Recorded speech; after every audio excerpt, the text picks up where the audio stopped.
Eu gostaria que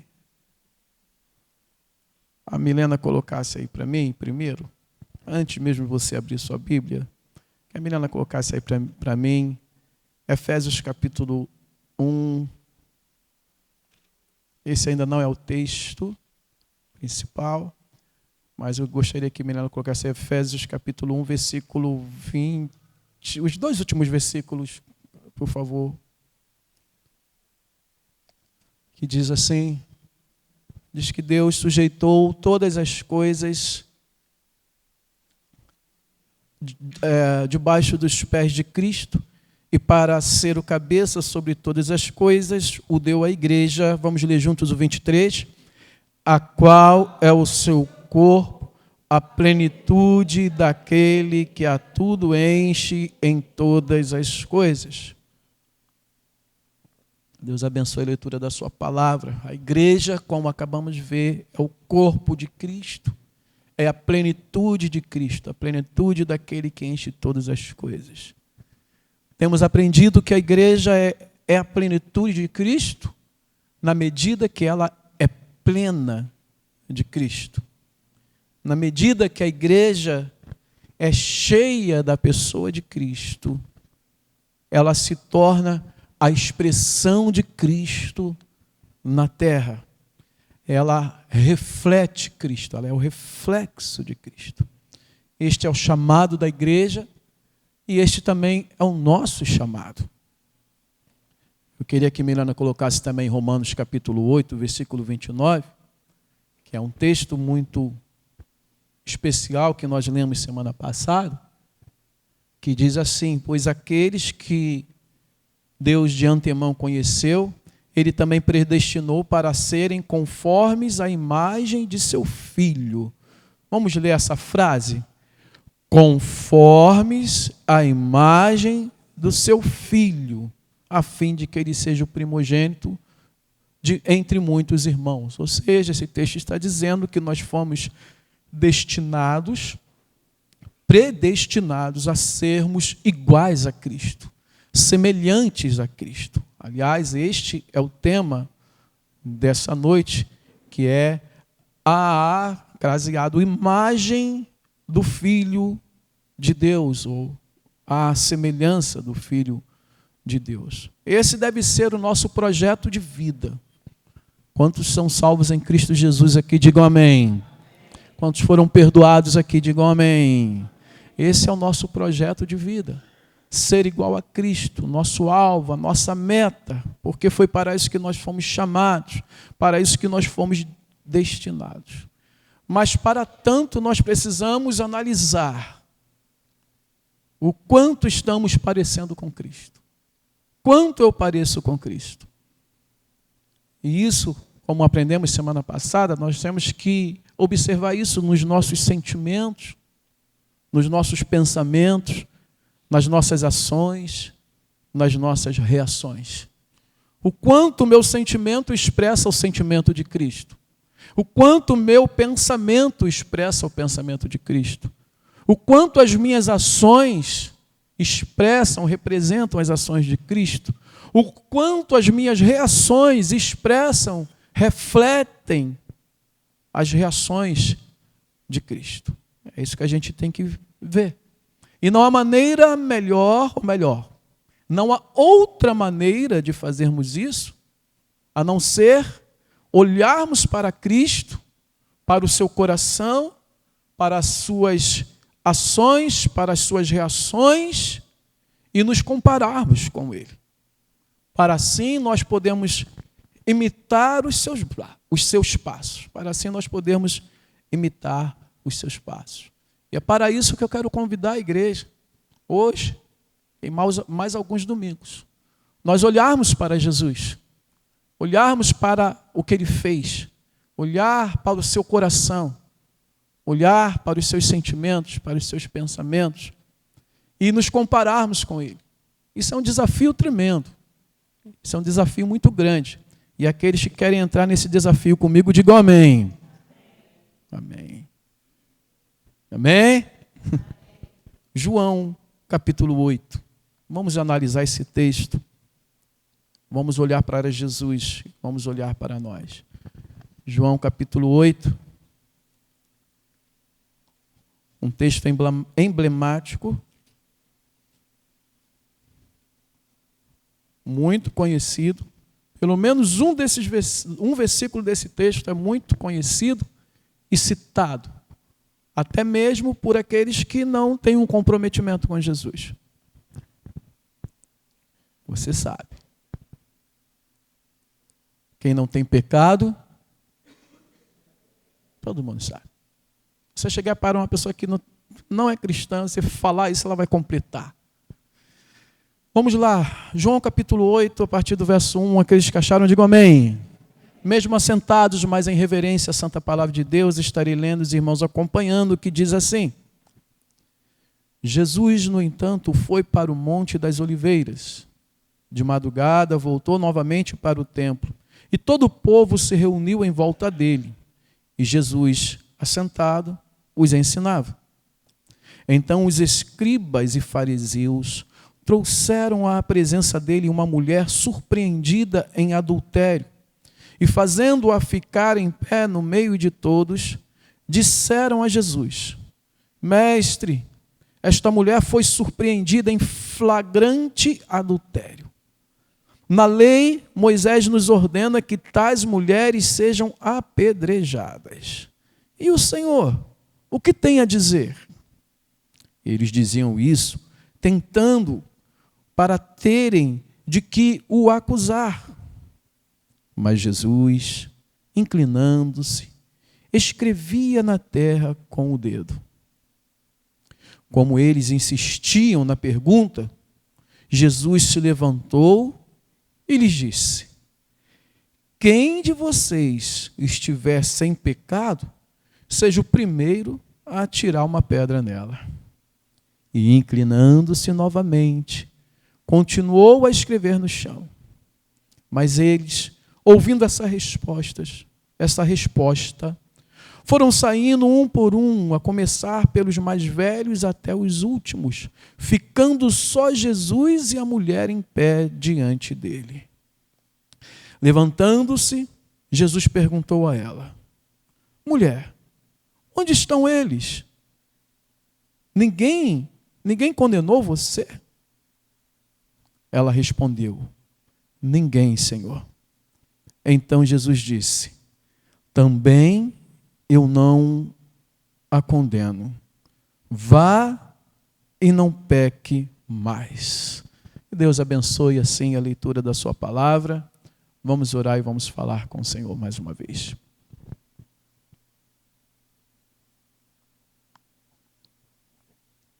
Pai santo e eterno, Deus bendito, cheio de graça e misericórdia, aqui estamos para aprendermos com teu Filho. E eu peço em nome de Jesus que o Senhor venha quebrar toda a barreira nesta noite, que o Senhor venha desfazer, ó Pai, todo laço, que o Senhor venha quebrar todas as cadeias e que a nossa mente esteja cativa à tua palavra nesta noite. Que sejamos atraídos pela beleza de Cristo. Que sejamos conquistados por este amor. E eu peço que por graça e misericórdia o Senhor me use como instrumento em tuas mãos nesta noite. Por favor, Senhor, para a glória do teu nome. Em o nome de Jesus, e todos digam amém.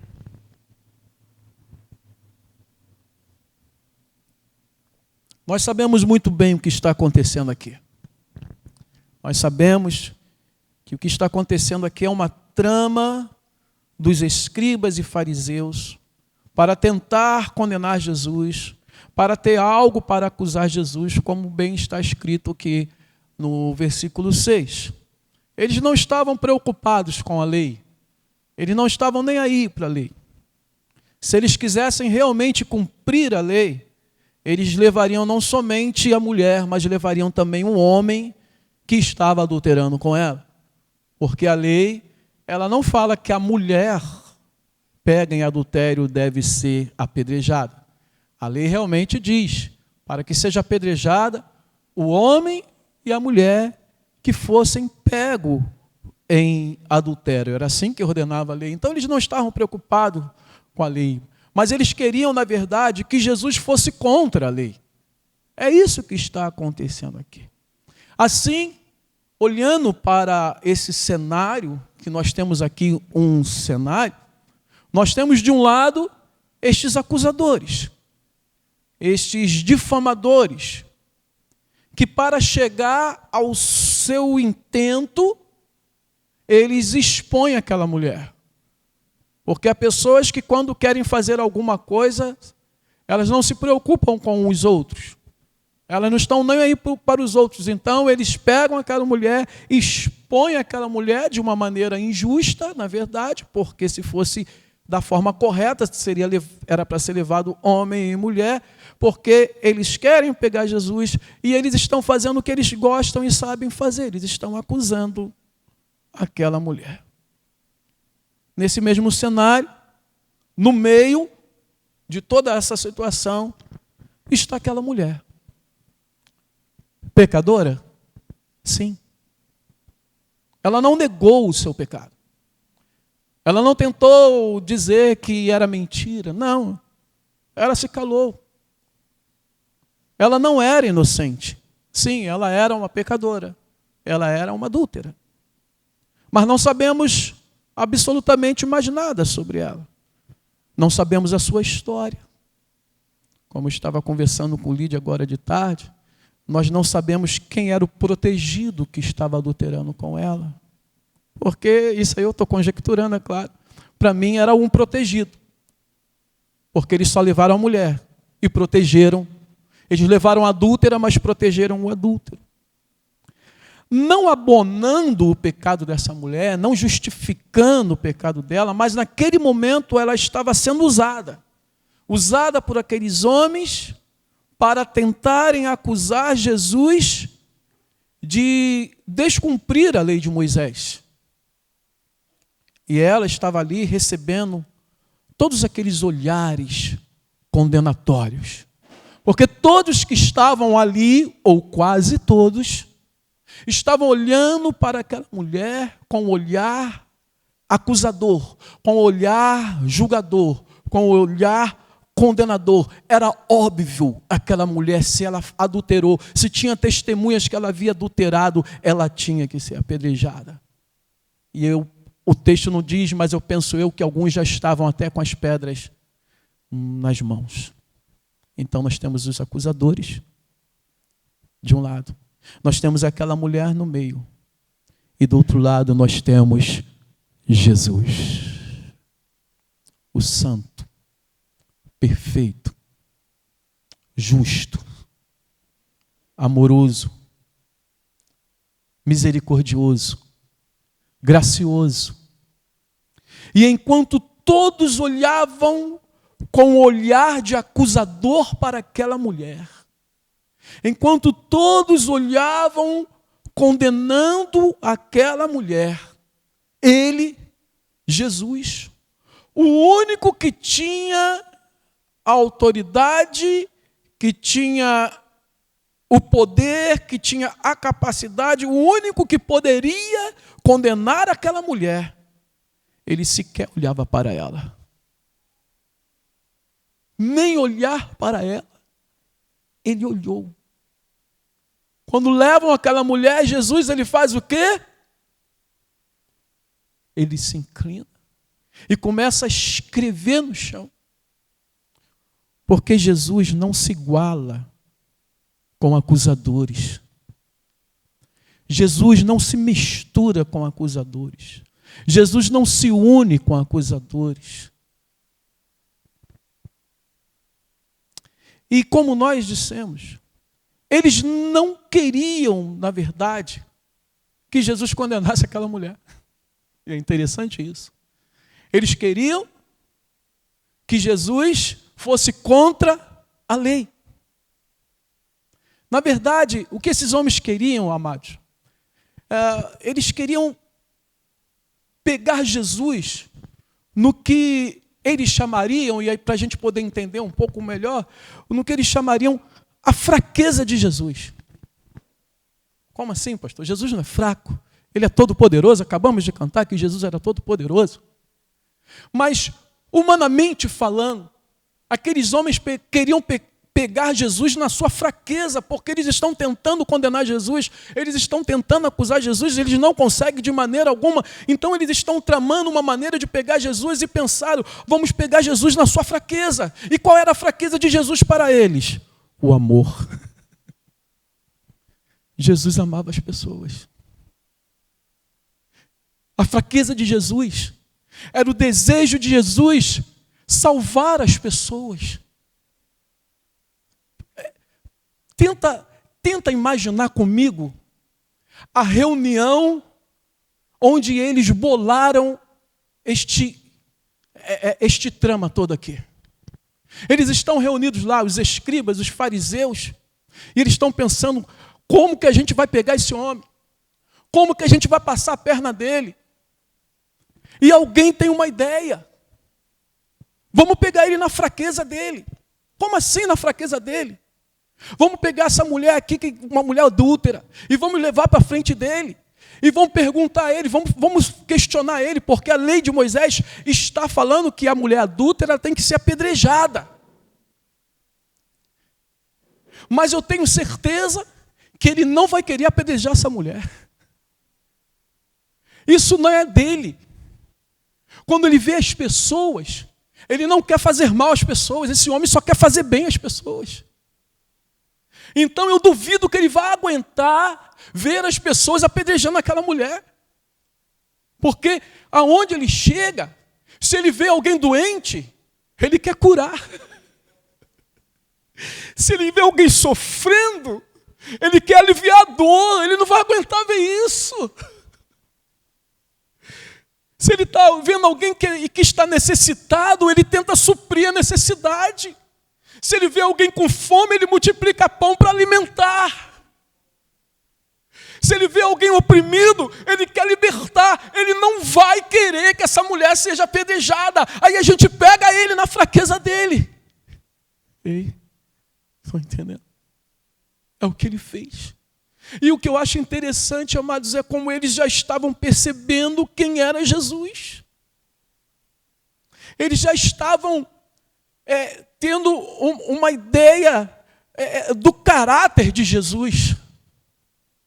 Jesus já estava sendo caracterizado dessa maneira, como o homem que não deseja o mal dos outros, mas o homem que quer só fazer bem aos outros. Porque quem é mau, quem é cruel, quem não é misericordioso, quem não perdoa nada, quem julga tudo, quem acusa, também é logo reconhecido. Jesus estava sendo conhecido por aquele que perdoava os pecados, que queria salvar, que queria resgatar, que queria recuperar. E aqui já fica uma pergunta para nós fazermos. Já que a ideia aqui é nós buscarmos a semelhança de Cristo, nós temos que perguntar qual tem sido a nossa marca. Como eu sou conhecido? Como você é conhecido? Como você é conhecida? Será que nós estamos levando a mesma fama de Jesus? Será que nós estamos recebendo, refletindo quem Jesus é? Será que as pessoas estão vendo que nós sentimos como Jesus, pensamos como Jesus, respondemos como Jesus? Eles provaram Jesus, mas Jesus, com uma resposta divina, desafia todos que estavam ali. Jesus era sinistro, né, gente? Ele era terrível, né?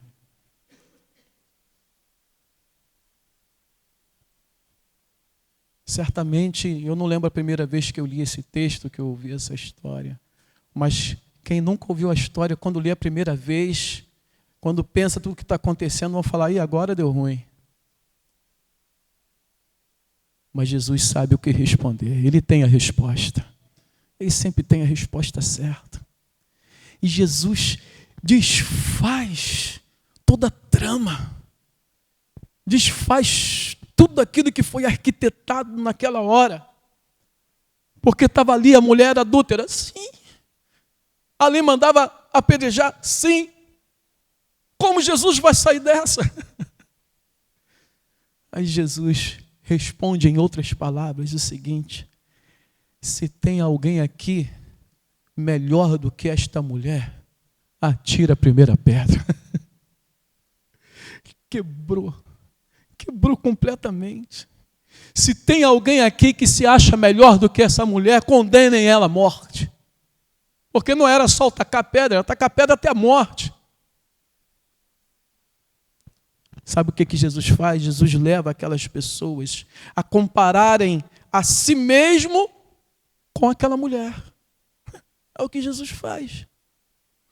O que Jesus faz é o seguinte: olha, antes de vocês condenarem ela, olhem para si mesmo. Ela pecou? Ela pecou? Ela pecou? Sim. Aí Jesus fala, então, ela pecou, merece ser apedrejada. Então, quem não pecou, quem nunca pecou, condene ela e atire a primeira pedra.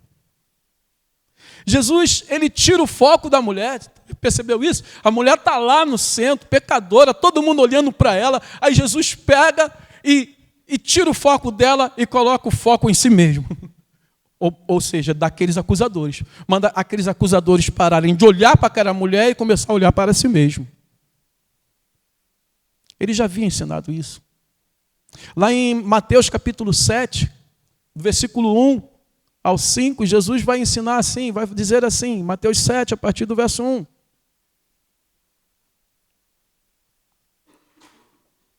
Não julguem para que vocês não sejam julgados. Pois com o critério com que vocês julgarem, vocês serão julgados. E com a medida que vocês tiverem medido, vocês também serão medidos. E olha que ele fala: por que você vê o cisco no olho do seu irmão, mas não repara na trave que está no seu próprio olho? Ou como você dirá ao seu irmão: deixe que eu tire o cisco do seu olho, quando você tem uma trave no seu próprio? Hipócrita, tire primeiro a trave do seu olho, e então você verá claramente para tirar o cisco do olho do seu irmão. Jesus já tinha ensinado sobre isso. E mais, antes mesmo desse texto aqui, veja no capítulo 5 também, versículo 27 e 28. Jesus diz assim: vocês ouviram que foi dito, não cometa adultério. Eu, porém, lhes digo, todo que olhar para uma mulher com a intenção impura, já cometeu adultério com ela no seu coração. Com aquela pergunta, ou melhor, com aquela palavra, né? Quem não tiver pecado, atire a primeira pedra. Jesus tirou o direito de todos que se achavam em condições de condenar aquela mulher, tacar alguma pedra nela ou condenar ela. E como resultado nós vemos, voltando a João, no capítulo 8, versículo 9, mas eles, ouvindo essa resposta, foram saindo um por um, a começar pelos mais velhos até os últimos, ficando só Jesus e a mulher em pé diante deles. E uma das coisas que mais me chama a atenção em Jesus aqui, porque nós temos que olhar para Jesus e aprender com ele nesse texto. Uma das coisas que mais me chama a atenção é esse gesto de Jesus.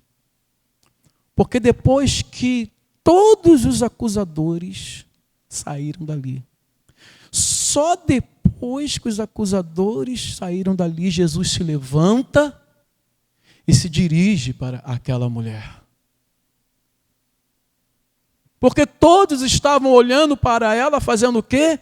Condenando ela, mas Jesus, eu não vou olhar para essa mulher, porque para ela eu vou estar fazendo o mesmo que outros.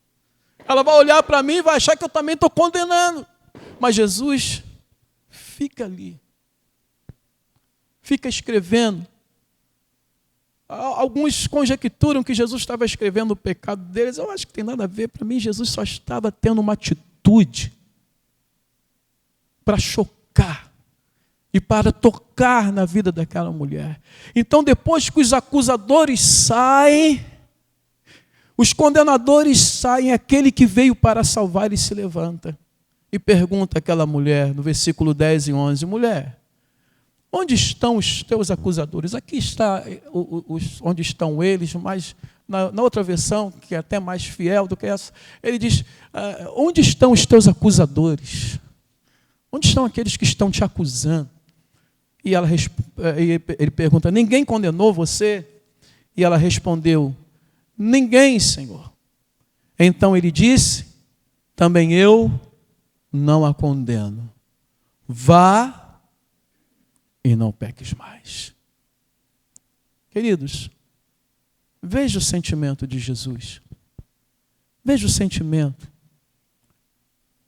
Veja a atitude de Jesus. Veja a reação de Jesus diante daquela situação. Diante daquela mulher. Observe cada gesto. Quando você for para casa, vá meditando nesse texto. Vá olhando esse texto. Vá olhando para Jesus. Vá pensando em Jesus. Vá refletindo em Jesus. E veja cada gesto dele. Cada passo. Cada palavra. Meus amados, Jesus é maravilhoso. Jesus é admirável. Quantos têm admiração por Jesus aqui? Jesus é admirável. Jesus é alguém admirável. Não há como olhar para Jesus e não ser tocado pela sua maneira de ser, pela sua maneira de agir. E nós temos que aprender a olhar para esse homem aqui, Jesus. Porque se olharmos somente para o divino, somente para o Deus, nós não vamos conseguir entender que nós podemos buscar, pelo menos buscar ser a imagem dele, ser a semelhança dele. Esse é o nosso chamado, como eu falei aqui desde o início. Então, eu quero trazer algumas aplicações nesse sentido. E é muito importante eu começar dizendo o seguinte: Jesus não está de forma nenhuma permitindo o pecado. Jesus não está de forma nenhuma abonando o pecado daquela mulher, justificando o pecado daquela mulher, amenizando o pecado daquela mulher, ou incentivando a ficar no erro, ou aquela, não, que é isso, não tem problema, isso acontece. Não, Jesus não faz nada disso. A palavra de Cristo para aquela mulher, as palavras de Cristo para aquela mulher são enfáticas, e são duas. A primeira, eu não te condeno. Eu não te condeno, mas vá e não peques mais. Não peques mais. Não faça isso. Abandone esse pecado. Saia dessa vida. Primeira coisa. Mas por que Jesus fez isso? Porque Jesus ama o pecador. Você pode dizer isso? Jesus ama o pecador. Está muito tímido isso aí. Jesus ama o pecador. Ele odeia o pecado. Ele é santo. Ele não pode compactuar com o pecado. O pecado, o nosso pecado e não o dele, foi a razão do seu sofrimento. Foi a razão do seu martírio. Foi a razão da sua entrega na cruz. Foi a razão do seu sacrifício. Mas ele nos ama. Ele ama o pecador. Mas Deus prova o seu amor para conosco pelo fato de ter Cristo morrendo por nós, sendo nós ainda pecadores. Quando Jesus olhava o pecador, ele apenas pensava na salvação desse pecador. Quando Jesus olhava para o pecador, ele só pensava em salvar. Afinal, foi para isso que ele veio. João, no capítulo 3:17, e são as palavras do próprio Cristo, naquela conversa, no decorrer da conversa com Nicodemos, ele vai dizer o seguinte: porque Deus enviou o seu Filho ao mundo, não para que condenasse o mundo, vocês, mas para que o mundo... Veja, ele não veio para condenar, ele veio para salvar as pessoas. Assim ele olhou para essa mulher adúltera, assim ele olhou para aquela mulher samaritana, que ele sabia que ela já tinha tido 5 maridos, e aquele que estava com ela não era marido dela. E ele se apresenta para aquela mulher e ele oferece salvação para aquela mulher. Assim foi para aquela pecadora que estava lá na casa de Simão, como nós vimos no texto hoje de manhã, em que ele liberou o perdão para ela. Assim era com Zaqueu, que era o chefe dos publicanos, alguém condenado por todos ali. Jesus fala: eu tenho que ir na sua casa. Vimos esse texto de manhã também.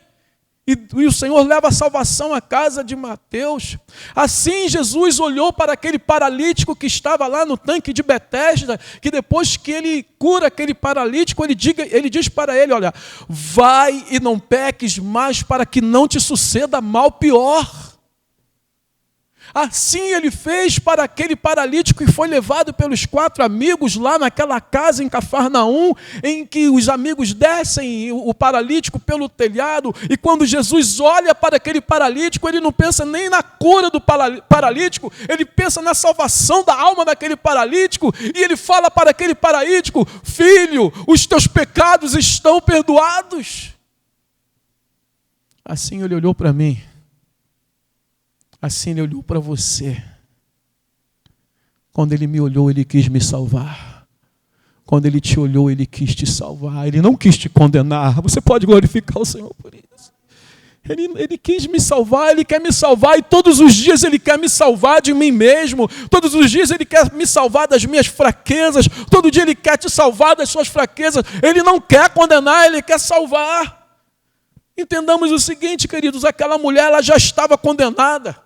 Ela não precisava que ninguém mais condenasse ela. Você entende isso? Ela já estava condenada. Todos esses que eu falei aqui já estavam condenados. Nós todos estávamos condenados. Mas ele veio nos salvar. Ele não veio para nos condenar.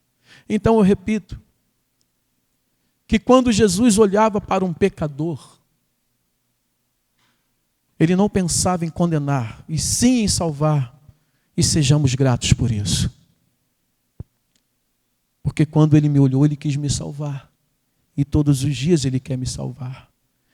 E portanto, se nós estamos buscando a semelhança de Cristo, é assim que nós devemos olhar para aqueles que condenamos somente com um olhar. Precisamos entender que somos alvos, ou que fomos alvos, da mesma graça que alcançou essa mulher adúltera. Não somos melhor que ela. Se estivéssemos ali, nenhum de nós teríamos o direito de atirar a primeira pedra.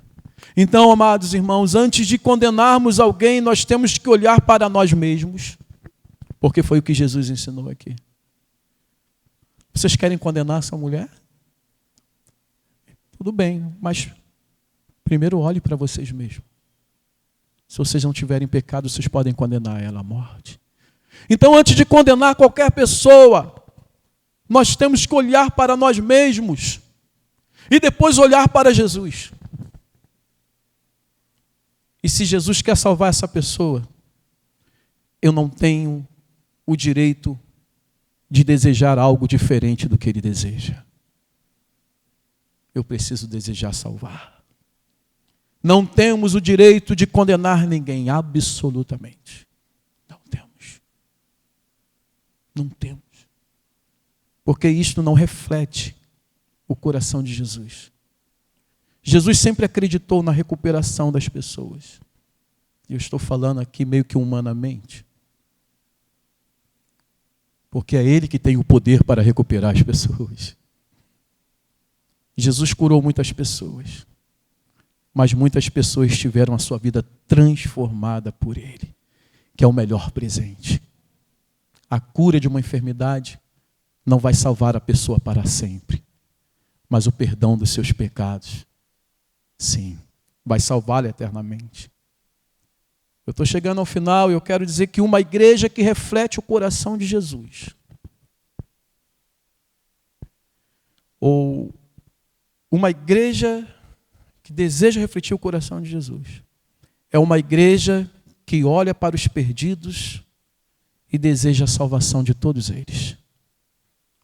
Se como igreja nós somos a plenitude de Cristo, somos a expressão de Cristo aqui na terra, nós devemos olhar para o perdido, para aquele que está longe de Cristo, e ao invés de condenar, acusar ou julgar, nós precisamos desejar a salvação de todos eles.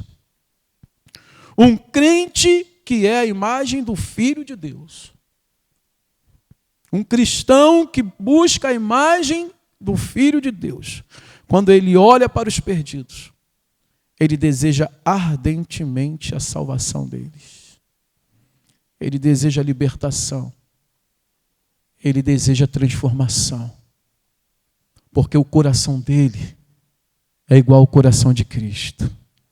E Cristo olhava para as pessoas e ele queria salvar as pessoas. O crente que tem o coração de Cristo vê a pessoa necessitada e quer socorrer. Vê a pessoa doente e deseja a cura dela. Vê a pessoa amarrada, vê a pessoa presa nos vícios e deseja a sua libertação. Esse é o único desejo que deve vir. Tem que estar lá no coração. É o sentimento. É muito fácil condenar, amados. É muito fácil condenar. É muito fácil condenar um viciado. Desculpa a forte expressão. Um viciado, um drogado. É muito fácil condenar. Mas o coração de Jesus não pensa em condenar. Pensa, quem dera essa pessoa fosse liberta. Só pensa nisso. Quando vê alguém entregue às suas imoralidades, não pensa, meu Deus, não faz o tititi, né? Não. O coração de Cristo olha a pessoa entregue aos seus pecados e quer libertar. Lembra Jesus quando está lá num dos montes, eu não lembro exatamente qual, que ele olha para Jerusalém, aí fala, Jerusalém, Jerusalém, quantas vezes eu desejei trazer você para debaixo das minhas asas, como a galinha traz os pintinhos para debaixo das suas asas, mas vocês não quiseram a minha salvação. Isso é o que reflete o coração de Cristo Jesus. O crente que tem o coração de Jesus, ele não condena, mas ele oferece a salvação. Como aquele que é embaixador de Cristo, porque é o que Paulo nos fala lá aos Coríntios, que nós somos embaixadores de Cristo e através de nós o Senhor exorta, o Senhor clama que as pessoas façam as pazes com Deus. Então, aquele que tem o coração de Cristo, ele quer oferecer a salvação, porque ele é o embaixador de Cristo, ou seja, ele fala em nome de Cristo. E a gente vai mais, queridos. O crente que é a imagem do Filho de Deus, isso é forte, né? Isso é forte ou não? O crente que é a imagem do Filho de Deus. E que o Espírito Santo venha nos quebrantar nisso. Foi para isso que nós fomos chamados. O crente que é a imagem do Filho de Deus, ele olha para o irmão fraco, ele olha para o irmão que ele julga fraco e deseja que ele seja forte. Não condena. O crente que é a imagem do Filho de Deus, quando olha para o infiel, ora, clama e deseja que ele seja fiel. Não o condena. O crente que se acha maduro, olha para o irmão imaturo e deseja que ele seja maduro, que ele cresça, mas não condena a sua imaturidade. Porque isso não reflete a imagem de Cristo. Ah, queridos, a lista do que eu poderia dizer aqui é enorme. Mas este é o coração que reflete Cristo.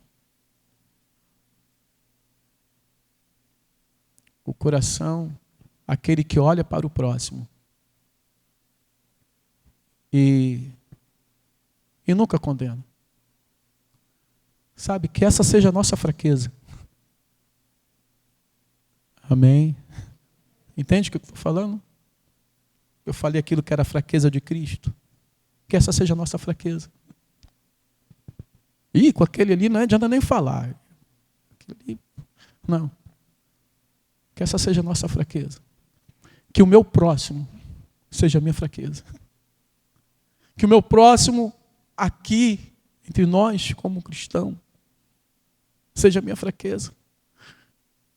Que o meu próximo que está lá fora, longe de Cristo, seja a minha fraqueza, porque eu quero amá-lo, eu quero salvá-lo, eu quero resgatá-lo.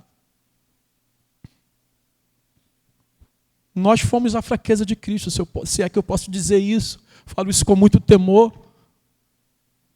Porque Ele nos amou, Ele se entregou. Porque Ele nos amou, Ele desceu, se fez um de nós e foi obediente até a morte. Não foi qualquer morte, foi morte de cruz. Porque Ele nos amou, Ele se deixou ser chamado de malfeitor. Porque Ele nos amou, porque Ele tinha essa fraqueza de nos amar, Ele se deixou ser condenado. Foi até o fim, porque para Ele só importava uma coisa: nos salvar. A nossa fraqueza seja o próximo, que vai nos fazer consagrar-nos, nos prepararmos para alcançar aquele que está perdido, que vai fazer a gente doar nosso tempo. Então, queridos, que nós possamos entender nesta noite que nós fomos salvos pela graça, fomos alcançados pela graça de Deus e tenhamos o desejo de que todos também sejam alcançados por graça. Que o Espírito Santo venha fazer algo que eu sinto muito que Ele precisa fazer entre nós. Que Ele venha tirar a dureza dos nossos corações com respeito ao próximo. Sabe? Sinto essa impressão forte do Espírito aqui nessa noite. Às vezes nós ainda temos muito um coração e uma mente julgadora, condenadora, e pouco a mente e o coração de Cristo, que quer ver pessoas salvas, libertas, restauradas, crentes amadurecidos, que sente a dor ao ver os outros se perdendo. Que o Espírito Santo, meus amados irmãos, é a minha oração nessa noite, e se é a sua oração também, que você abra seu coração para isso, que o Espírito Santo tire de nós toda frieza com o perdido, toda frieza com aquele que está se perdendo, sabe? Que Ele tire isso de nós, que Ele venha aquecendo nossos corações. Mas olha só, deixa eu falar para vocês, quando Ele fazer isso com a gente vai mudar muito a nossa maneira de ser e de viver. Que Ele tire toda a frieza do nosso coração. Sabe o que significa isso? Que quando você andar pela rua, você vai olhar os perdidos e isso vai chacoalhar o seu coração. Vai mexer seu coração, vai mexer o nosso coração. Porque era isso que Jesus fazia. Jesus percebia as pessoas, né? Eu já parou para olhar Jesus? Ninguém passava despercebido por Jesus. Jesus olha aquela multidão com fome. Ele percebeu a necessidade daquela multidão e chama os discípulos, dá de comer para esse povo. Jesus estava seguindo o seu caminho de boa lá, não lembro para onde ele estava andando, e quando ele olha assim para o lado, tem uma viúva que está indo enterrar o seu filho, e Jesus, onisciente, sabendo de todas as coisas, ele está vendo que a única esperança daquela mulher está indo embora, e Jesus vai lá, né? A mulher não pediu nada para Jesus. Jesus vai lá, toca na esquife, né? No caixão lá do menino, ressuscita o menino e entrega ele para sua mãe, restitui a sua mãe. Jesus, quando vai lá na casa de Maria, ele vê todo aquele sofrimento, e o único lugar que está escrito na Bíblia é que Jesus chorou, porque ele se importava com os outros, ele percebia os outros. Ele olha, eu trouxe esse texto, acho que semana passada, Jesus olha a multidão e, sabe, dá uma coisa no coração dele, e ele fala, a seara é grande, mas os trabalhadores são poucos. Mas por que ele falou isso? Porque antes ele diz que, o texto diz que ele se compadeceu daquelas pessoas, porque elas estavam como ovelhas que não têm pastor. E ovelha sem pastor, e aqui eu estou falando do animal, uma ovelha sem pastor é uma ovelha que está sujeita aos ataques dos predadores, a se perder, a entrar entre os espinhos. Esse é o coração de Jesus. Não é um coração egoísta. É um coração em que o próximo, em que o semelhante importa para ele. E nós precisamos pensar se estamos dispostos a ter o coração de Jesus. Porque se estamos dispostos a ter o coração de Jesus, nossa vida vai mudar. Nossas prioridades vão mudar. Nossos desejos vão mudar. Mas a gente pode escolher ficar do jeito que nós estamos. Quem prefere ter o coração igual ao coração de Jesus, diga amém. Quer mesmo? Então que essa seja a nossa oração. Amém? Vamos orar.